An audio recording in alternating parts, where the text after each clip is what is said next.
Hey, bete-bete ko kay hirap na panahon. Bakit kumakalata at drag? Push na ngayon, di nakatulad doon. Kalat ulit makakalaya sa kahirapan ng Pilipinas. Palamutin mga pangako ay palaging napapako na para ba na pangako to ni Alan Cayetano. Sa panahon ngayon din na uso magbanat, kailangan mo nang kumain at palagi magpunat. Kaya palagi mong isipin na ikaw ay pabigat. Mga batang walang makain sa kalye nagbubuhat. Nasanda mostisya dito sa Pilipinas. Panata makabayan, iniibig ko ito. Pero bakit sa palasyo ay may tao na bato? Sinungaling si Juan, sinungaling din sila.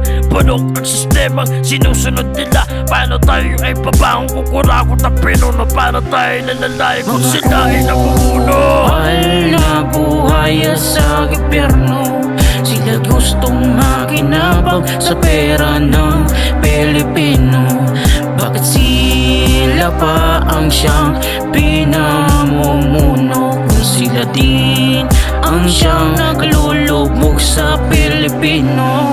Kaya kung ginawa to para sa kupa sa gobyerno, ang aking inanain walang utang lalo. Ang dati kay liwanag, labanutan at lungkot imbis na umunlad. Kayo pa mismo naglubog sa mga taong galit sa dati. Mga putang ina nyo, ito sa panita gawasak. Magagago ba kayo? Mga sundalo na patuli para lumalaban, di katulad ng mga bawa na silaw sa kanyamanan. Ngayon dati Pilipinas, ngayon ay nalulubog sa pamumuno ng mga kupal sa gobyerno. Puro pangako na papakong mga puta na hitat. Kaya umaasa kami na kayo ay namabuno. Sa kasalanan yung ginawa, dapat kayo ay mamatay. Di ka dapat natularan ng tulad yun na may sungay. Kaya ang tali bakit ko ay sabihin sa inyo, hindi na tama ang batas yung mga putang ina nyo.